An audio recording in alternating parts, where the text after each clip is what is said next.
21 ঘন্টার আলোচনা। গত 47 বছরে এত উঁচু পর্যায়ে বৈঠক আর হয়নি। চুক্তির কলম তোলার মতো অবস্থা। তারপর একটা ফোন এলো আর সব শেষ।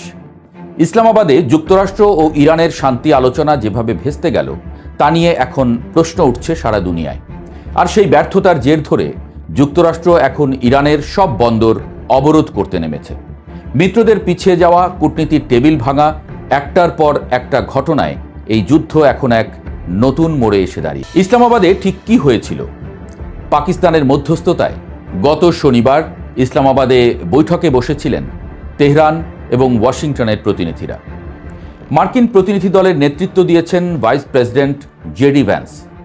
যুদ্ধ শুরুর পর দুই দেশের মধ্যে এটাই ছিল সবচেয়ে বড় এবং সবচেয়ে আশাবাদী কূটনৈতিক উদ্যোগ। দুই পক্ষই এসেছিল কিছু একটা করার সদিচ্ছা নিয়ে। অন্তত ইরানের দাবি সেটাই।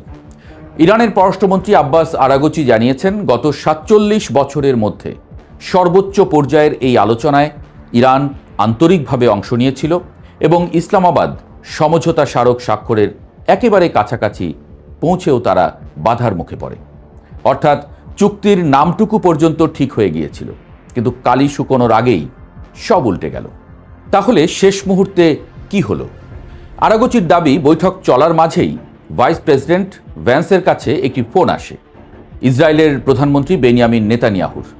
আরাগচির ভাষায়, সেই ফোন কলের পর আলোচনার মনোযোগ যুক্তরাষ্ট্র এবং ইরানের ওপর থেকে সরে গিয়ে ইসরায়েলের স্বার্থের দিকে চলে যায়।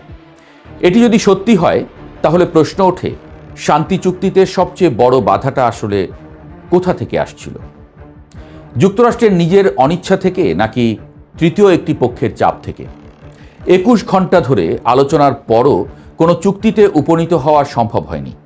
এরপর একটি সংক্ষিপ্ত সংবাদ সম্মেলনে আলোচনা ব্যর্থ হয়েছে জানিয়ে ইসলামাবাদ ত্যাগ করেন ভ্যান্স। বিদায়টাও ছিল আচমকা। দীর্ঘ আলোচনার পর এত সংক্ষিপ্ত বিদায় বার্তা নিজেই অনেক কিছু বলে দেয়। শান্তি আলোচনার ব্যর্থতার দায় কার?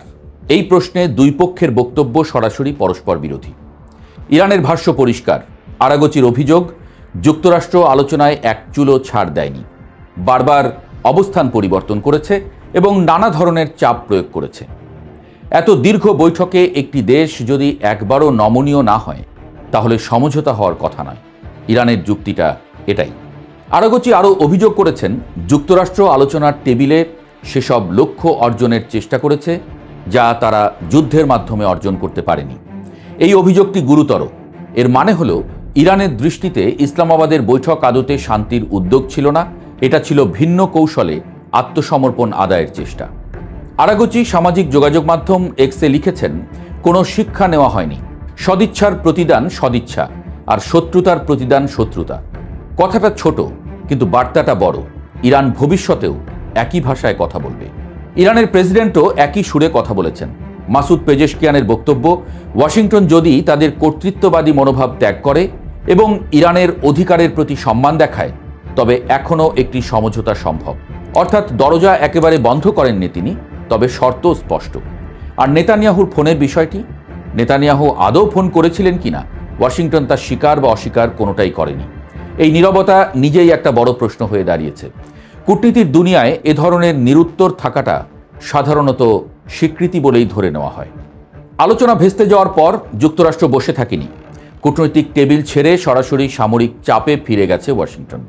ট্রাম্প হুঁশিয়ারি দিয়েছেন, হরমুজ প্রণালী দিয়ে যাতায়াতকারী সব জাহাজে মার্কিন নৌবাহিনী অবরোধ আরোপ করবে। এটি শুধু ইরানের জন্য নয়, বিশ্বের যে কোনো দেশের জাহাজের জন্য প্রযোজ্য হবে, যদি সেই জাহাজ ইরানের বন্দরে যেতে চায়। মার্কিন সেন্ট্রাল কমান্ড জানিয়েছে, সোমবার সকাল থেকে ইরানের সব বন্দরে এই অবরোধ কার্যকর হবে। তবে অন্যান্য দেশের বন্দরগুলোর মধ্যে চলাচলকারী জাহাজগুলোকে হরমুজ প্রণালী ব্যবহার করতে দেওয়া হবে। হরমুজ প্রণালী বিশ্বের জ্বালানি বাণিজ্যের সবচেয়ে গুরুত্বপূর্ণ জলপথগুলোর একটি। বিশ্বের মোট তেল রপ্তানির প্রায় 1/5 এই পথ দিয়ে যায়। ইরান যদি এই প্রণালী আগে বন্ধ করে বৈশ্বিক জ্বালানি বাজারকে ধাক্কা দিয়ে থাকে তাহলে এবার যুক্তরাষ্ট্রের অবরোধও ওই একই বাজারে নতুন অনিশ্চয়তা তৈরি করছে। যুদ্ধের আঁচ এভাবেই পেট্রোলের পাম্প থেকে শুরু করে সাধারণ মানুষের রান্নাঘর পর্যন্ত পৌঁছায়। ইরান অবশ্য এই চাপকে তোয়াক্কা করছে না। পার্লামেন্টের স্পিকার গালিবাফ বলেছেন, এই অবরোধ ইরানের উপর কোনো প্রভাব ফেলবে না এবং আলোচনার সময় তেহরান বেশ কিছু ইতিবাচক প্রস্তাব দিয়েছিল, যা আলোচনাকে এগিয়ে নিতে সহায়তা করেছে। গালিবাফ ট্রাম্পকে সতর্ক করে বলেছেন, আপনারা যদি যুদ্ধ চান আমরা যুদ্ধ করব, আর যদি যুক্তির পথে আসেন আমরা যুক্তিতেই সাড়া দেব। এই কথায় হুমকি আছে, আবার আলোচনার দরজাও একটুখানি খোলা রেখেছেন তিনি। অবরোধের ঘোষণায় যুক্তরাষ্ট্রের পাশে থাকার কথা ছিল মিত্রদের, কিন্তু ঘনিষ্ঠতম মিত্র যুক্তরাজ্যও এবার সরে গেল। হরমুজ প্রণালীতে ইরানি বন্দর অবরোধ কার্যকর করতে যুক্তরাষ্ট্রের সামরিক বাহিনীর পদক্ষেপে যুক্তরাজ্য অংশ নেবে না বলে দেশটির সরকারের এক মুখপাত্র জানিয়েছেন। ব্রিটিশ নৌবাহিনীর জাহাজ ও সেনা এই অবরোধে ব্যবহৃত হবে না। তবে যুক্তরাজ্য পুরোপুরি হাত গুটিয়ে নিচ্ছে না। অঞ্চলটিতে ব্রিটিশ মাইন অপসারণকারী ইউনিটের তৎপরতা ও ড্রোন বিরোধী কার্যক্রম অব্যাহত থাকবে বলে জানিয়েছেন মুখপাত্র। অর্থাৎ সম্পর্ক পুরোপুরি ছেদ নয়, একটি সুচিন্তিত দূরত্ব বজায় রাখছে লন্ডন। যুক্তরাজ্যের এই অবস্থানের পেছনে একটি বাস্তব হিসাব আছে। মুখপাত্র জানিয়েছেন, নৌ চলাচলের স্বাধীনতা ও হরমুজ প্রণালী খোলা রাখার নীতি বৈশ্বিক অর্থনীতি সহ যুক্তরাজ্যের মানুষের জীবনযাত্রার ব্যয় নিয়ন্ত্রণের জন্য অত্যন্ত জরুরি। সহজ কথায়, প্রণালী বন্ধ থাকলে ব্রিটিশ জনগণের পকেটেও টান পড়বে। সেই চাপ সামলানো লন্ডনের পক্ষে কঠিন। এর আগে ফ্রান্সও জানিয়ে দিয়েছিল, হরমুজের অভিযান পরিচালনার জন্য ন্যাটোকে ব্যবহার করা সম্ভব নয় এবং এটা আন্তর্জাতিক আইনের লঙ্ঘন হবে। এক এক করে সব মিত্ররা সরে যাওয়া ট্রাম্পের জন্য কূটনৈতিকভাবে একটা বড় ধাক্কা। যুদ্ধ করতে চাইলে কাঁধে কাঁধ মেলানো সঙ্গী দরকার হয়, সেটা ক্রমশ কমে আসছে। ইসলামাবাদের আলোচনা ব্যর্থ হওয়া এবং নতুন করে অবরোধ ঘোষণা, এই দুটি ঘটনা একসঙ্গে দেখলে স্পষ্ট কূটনৈতিক সমাধান আপাতত আরও দূরে সরে গেছে। ইসলামাবাদের শান্তি আলোচনা ব্যর্থ হওয়া যুক্তরাষ্ট্র ও ইরানের মধ্যে চলমান 2 সপ্তাহের যুদ্ধবিরতিকেও চাপে ফেলেছে।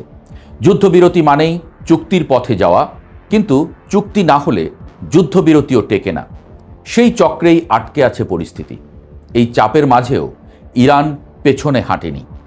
ইরানের অবস্থান হলো আলোচনায় রাজি, তবে নতি স্বীকার করতে নয়। যুক্তরাষ্ট্রের অবস্থান হলো চাপ বাড়াতে রাজি, তবে ছাড় দিতে নয়। এই দুটি অবস্থান যতক্ষণ না বদলাচ্ছে ততক্ষণ সত্যিকারের সমঝোতা সম্ভব নয়। সামনের দিনগুলোতে 3টি জিনিসের দিকে নজর রাখতে হবে: চলমান যুদ্ধবিরতির ভবিষ্যৎ, হরমুজ অবরোধের বাস্তব প্রভাব, আর মিত্রদের এই ক্রমবর্ধমান দূরত্ব ওয়াশিংটন কিভাবে সামলায়। ইসলামাবাদে যে আশার আলো জ্বলেছিল সেটা 21 ঘন্টায় নিভে গেছে। পরের বৈঠক কোথায়, কখন আর আদৌ হবে কিনা, সেটাই এখন সবচেয়ে বড় প্রশ্ন।